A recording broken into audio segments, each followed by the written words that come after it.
सिर धरी यमुना कूल, वर्णो चालीसा सरस, सकल सुमंगल मूल।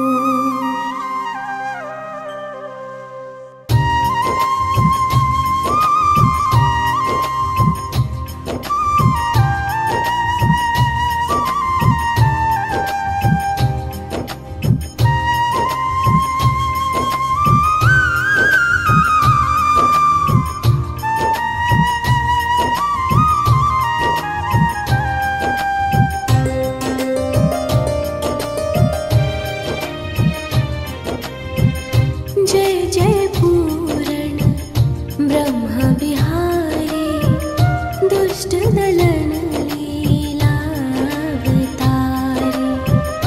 जो कोई तुम्हारी लीला गावे, बिन श्रम सकल पदारथ पावे। श्री वसुदेव देवकी माता, प्रकट भय संग हलधर भ्राता। मथुरा सो प्रभु गोकुल आए, नंद भवन में बजत बधाए।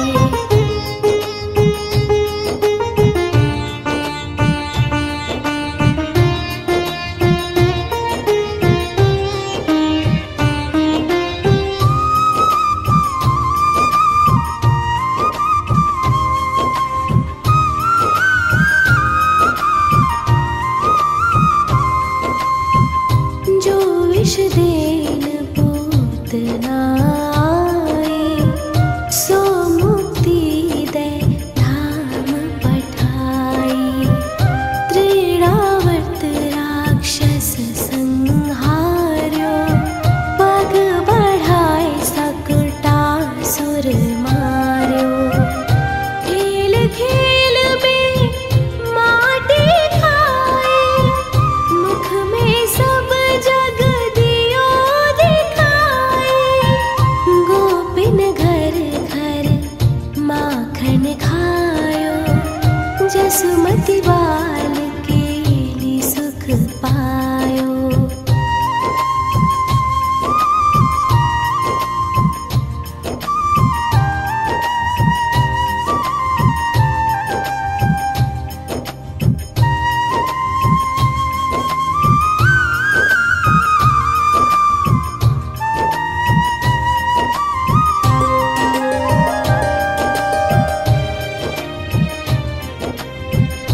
उखल सो निज अंग बधाए, यमलार्जुन जड़ योनि छुड़ाए।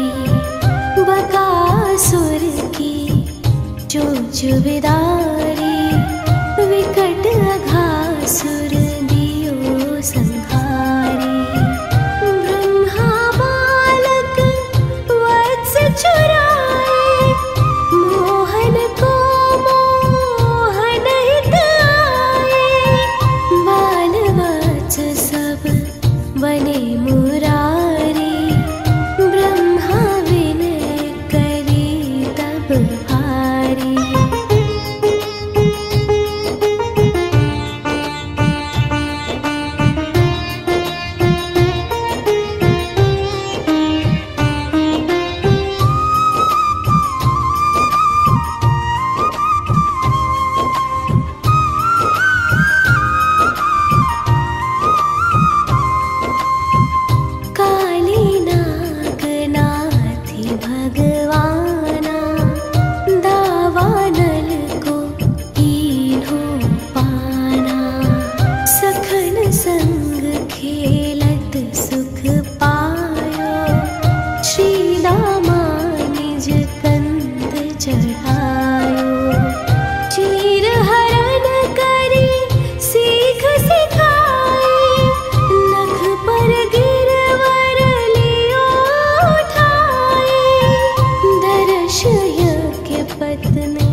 चंद्र लखी वेणु बजाए, अति सुख दीन्हो रास रचाए।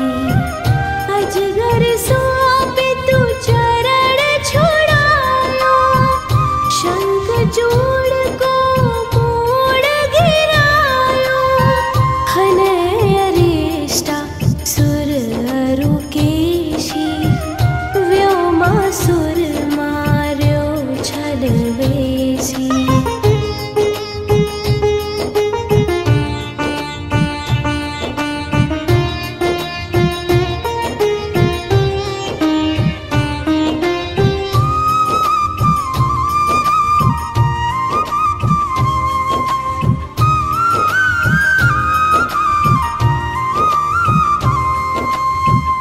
व्याकुल ब्रज तजे मथुरा आए, मारे कंस यदुवंश बसाए। मात पिता की बंदी छुड़ाए, सांदीपनि गृह विद्या पाए। पुन पठयो ब्रज बुधो ज्ञानी, प्रेम देखी सुधि सकल भुलाने।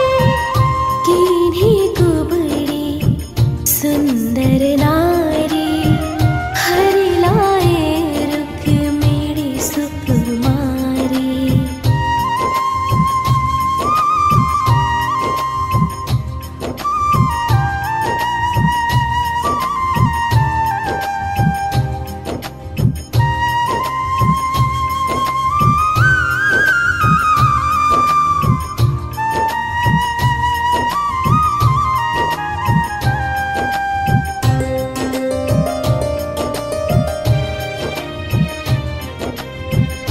भौमासुर हनि भक्त छुड़ाए, सुर न जीति सुर तरु महिलाए।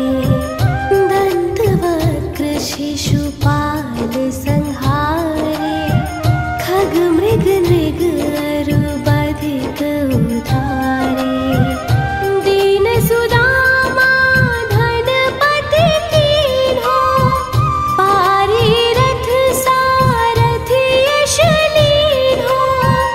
गीता ज्ञान सिखावन हारे, अर्जुन मोह मिटावन हारे।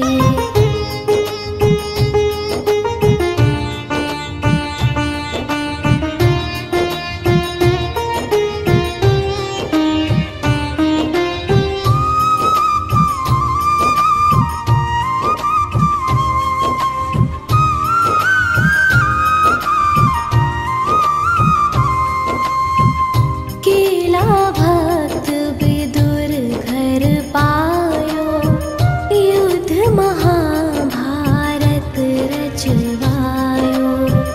द्रुपद सुता को चीर बढ़ायो, गर्भ परीक्षित जरत बचायो। कक्ष मक्ष वाराहीशा, बावन कर की बुद्धि मुनीशा। है नरसिंह प्रहलाद उबार्यो, राम रूप धरि रावण मार्यो।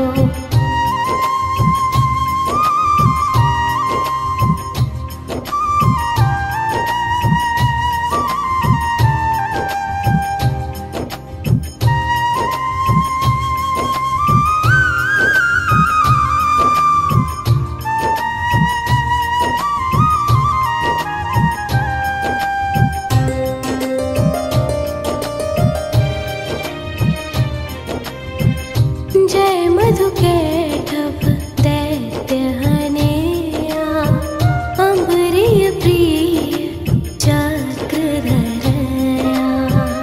व्याध अजामिल दीन्हे तारी, शबरी अरुंगड़ी कासी नारी। गरुड़ासन गज वंदन कंदन, देहु दर्शन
सकल वांछित फल शीशा।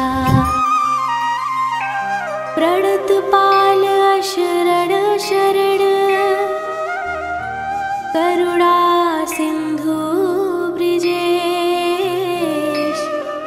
चालीसा के संग मोहि अपना बाहु प्राणेश।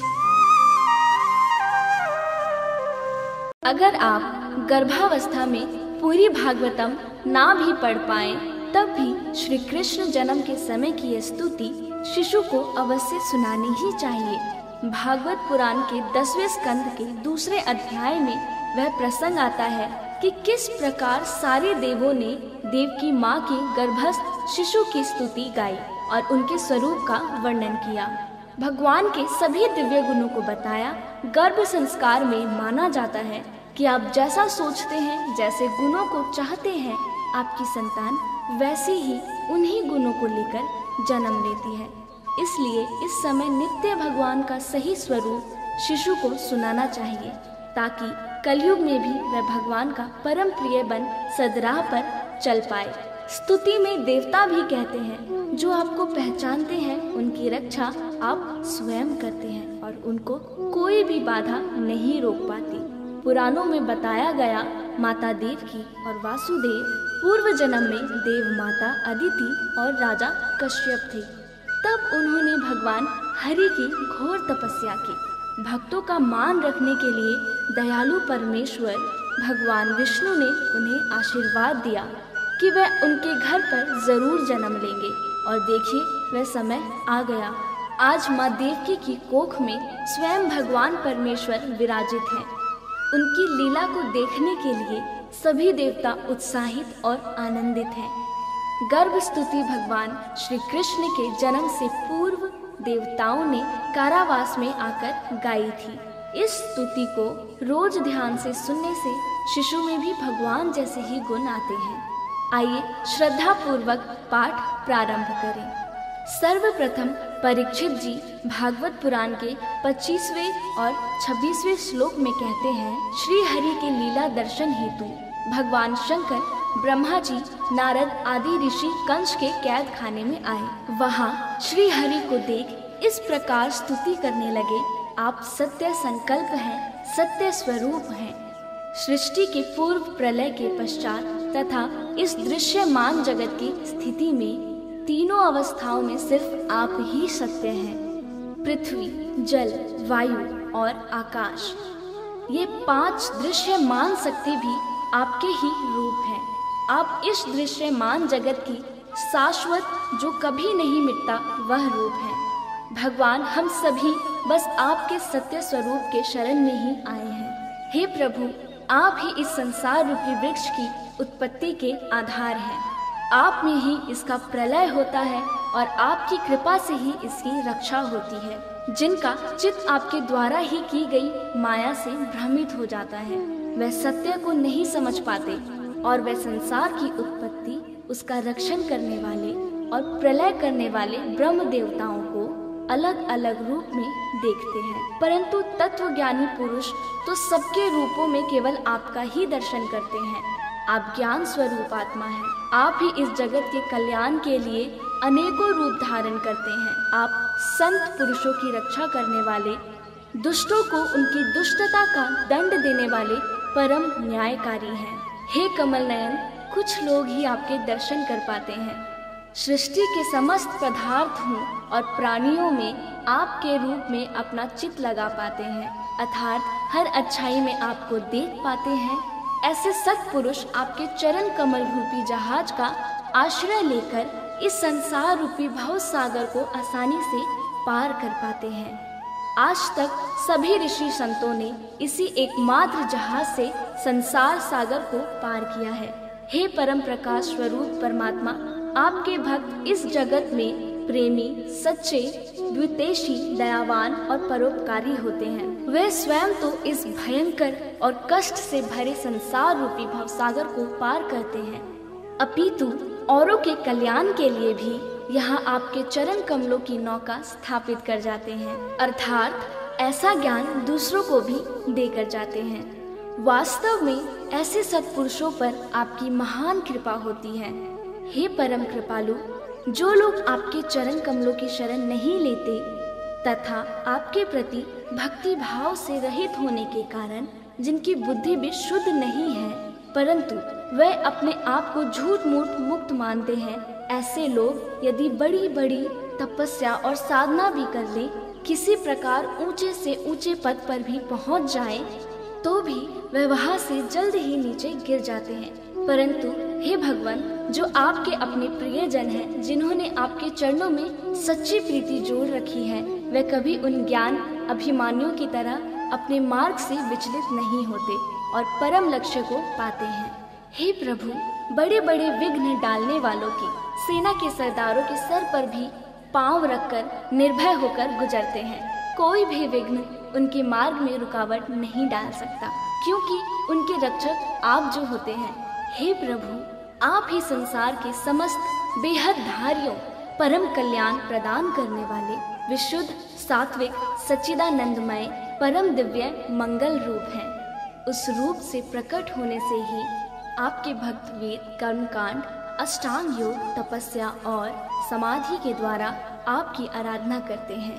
हे प्रभु, आप सबके विधाता हैं। यदि आपका ये विशुद्ध स्वरूप ना हो तो अज्ञान और उसके द्वारा होने वाले दुष्प्रभाव को नष्ट करने वाली शक्ति किसी के भी पास नहीं होगी। वास्तव में जगत में दिखने वाले तीनों गुण सत, रज, तम आपके हैं और आपके द्वारा ही प्रकाशित होते हैं। यह सत्य है, परंतु इन गुणों के प्रकाश से भी आपके स्वरूप का केवल अनुमान ही होता है। आपके वास्तविक स्वरूप का साक्षात्कार नहीं होता। हे भगवान, मंत्र और वेद वाणी के द्वारा भी आपके स्वरूप को नहीं पहचाना जाता, क्योंकि उनके भी बस आप साक्षी हैं। इसलिए आपके गुण, जन्म और कर्म आदि के द्वारा आपको पहचाना नहीं जा सकता।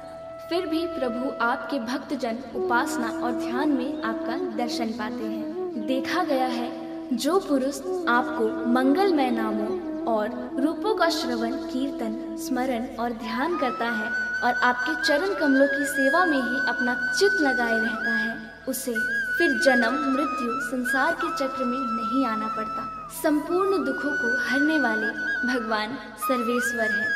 यह पृथ्वी तो आपके चरण कमल ही है। आपके अवतार से इसका भार दूर होगा। धन्य है प्रभु, हमारे लिए बड़े सौभाग्य की बात है कि हम लोग आपके सुंदर सुंदर चिन्हों से युक्त चरण कमलों के द्वारा विभूषित पृथ्वी को देखेंगे और स्वर्ग लोक को भी आपकी कृपा से कृतार्थ करेंगे। प्रभु, आप अजन्मा हैं, अर्थात आपका कभी जन्म नहीं होता। फिर भी यदि आपके जन्म के कारण के संबंध में हम कोई तर्क ना करें तो यह कह सकते हैं आपका दिल विनोद है। ऐसा कहने का कारण ये है कि आप तो जन्म मरण से परे शाश्वत सच्चिदानंद स्वरूप हैं। इस जगत की उत्पत्ति, स्थिति तथा प्रलय सब कुछ आप में ही स्थापित है।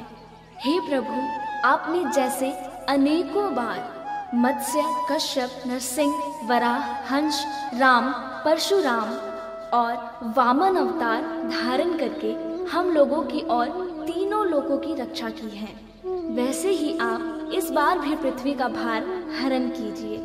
यदुनंदन, हम आपके चरणों में वंदना करते हैं। देवता देवकी जी को भी संबोधित करते हुए कहते हैं, माता जी, ये बड़े सौभाग्य की बात है, आपकी कोख में हम सबका कल्याण करने के लिए स्वयं भगवान पुरुषोत्तम अपने ज्ञान बल आदि अंशों के साथ पधारे हैं। तब आप तन से तनिक भी मत डरिए। अब तो बस कुछ ही दिनों का मेहमान है। आपका पुत्र यदुवंश की रक्षा करेगा, इस पूरे जगत का वह कल्याण करेगा। संपूर्ण पृथ्वी प्रभु की आभारी युगों युगों तक रहेगी। ऐसी परम कल्याणकारी प्रभु की हम नित्य स्तुति गाते हैं, उनको नमन वंदन करते हैं। ओम श्री कृष्णाय नमः। बच्चे के जन्म के संदर्भ में स्वामी विवेकानंद कहते हैं कि यदि माता पिता भगवान का नाम लेकर शिशु को जन्म देते हैं तो वह बच्चा समाज, परिवार और राष्ट्र के कल्याण के लिए पूरक उपाय है। दरअसल किसी की भी प्रार्थना कभी असफल नहीं होती। प्रार्थना एक ऐसा माध्यम है जिसके माध्यम से आप अपनी भावनाओं को सीधे भगवान तक पहुंचा सकते हैं। हर गर्भवती महिला या माँ जो अपने बच्चे के उज्जवल भविष्य की कामना करती है, उसे हमेशा भगवान की प्रार्थना करनी चाहिए, क्योंकि भगवान हर माता पिता की प्रार्थना निश्चित रूप से सुनते हैं। नियमित प्रार्थना आपके बच्चे में अच्छे बदलाव लाती है। तो आइए प्रार्थना शुरू करें। आप आरामदायक स्थिति में बैठ जाएं या लेटकर भी प्रार्थना कर सकते हैं। यदि आप गर्भवती हैं तो अपने दोनों हाथ अपने पेट पर रखें, और यदि आपका बच्चा आपके सामने है तो अपने दोनों हाथ उसके सिर पर रखें और उसे देखते हुए अपनी दोनों आंखें बंद कर लें और प्रार्थना करें, हे भगवान, नवजीवन के निर्माण के लिए और निसर्ग चक्र जारी रखने के लिए आपने मुझे चुना, इसलिए मैं आपको बहुत बहुत धन्यवाद देती हूँ। भगवान, यह बच्चा आपका है, आपका ही एक हिस्सा है। इस बच्चे को पालने की मुझे शक्ति दें, ताकि इस बच्चे को मैं आपके जैसा बना सकूं। मुझे पता है कि आपने मेरे बच्चे की रक्षा और पालन पोषण करने का फैसला किया है और उसकी देखभाल करने की, उसे पालने की जिम्मेदारी केवल मुझे सौंपी है। मैं जानती हूँ कि मुझे धैर्य, शांति और संतुष्टि के साथ काम करना होगा। उसे बड़ा करना यह आसान काम नहीं है, लेकिन आप मेरे साथ हैं और हर समय मेरा मार्गदर्शन करते हैं। यह विश्वास मुझे प्रेरित करता है। हे प्रभु, मेरे गर्भ से एक स्वस्थ, वीर एवं सर्वगुण संपन्न शिशु जन्म ले और मेरा शिशु बुद्धिमान, पराक्रमी, विवेकशील, परोपकारी, आदर्शवादी से और अपने कुल का नाम संपूर्ण विश्व में रोशन करे। हे प्रभु, मेरा बच्चा धार्मिक हो, खुश हो, संतुष्ट हो, उसका जीवन प्रेम और संवेदनशीलता से भरा हो। उसे बुरे व्यसनों से दूर रखो। वह अपनी आध्यात्मिक शक्ति से दुनिया का नेतृत्व करे। अब अपने बच्चे को बताएं कि तुम एक महान आत्मा हो और मैं तुम्हारा सम्मान करती हूँ। मैं जानती हूँ कि आत्मा की नज़र में मैं और तुम और मैं एक ही हैं। इस जन्म मुझे अपनी माँ के रूप में चुनने के लिए मैं तुम्हारी बहुत बहुत आभारी हूँ। मैं हमेशा तुम्हारा आदर करूँगी और तुम्हें ऐसे संस्कार देने का प्रयास करूँगी कि सभी तुम्हारा सम्मान करें। भगवान आपको ब्रह्म ज्ञान में निपुण बनाए। इस जीवन में आपके साथ ऐसा हो कि आप केवल अच्छे कर्म ही करें। आपका जीवन प्रेम, शांति और खुशियों से भरा हो। हे भगवान, अंत में मैं बस इतना ही कहना चाहती हूँ कि आपने मुझे मातृत्व का वरदान दिया है। आपने मुझे जो जीवन दिया उसका मैं पूरी निष्ठा से ख्याल रखूंगी और उसे सही रास्ते पर चलने के लिए प्रेरित करूंगी। अब इस वार्तालाप को यही समाप्त करते हुए प्रार्थना करना शुरू करते हैं। ओम अस्तो मा सद्गमय, तमसो मा ज्योतिर्गमय, मृत्योर्मा अमृतम गमय। ओम शांति शांति।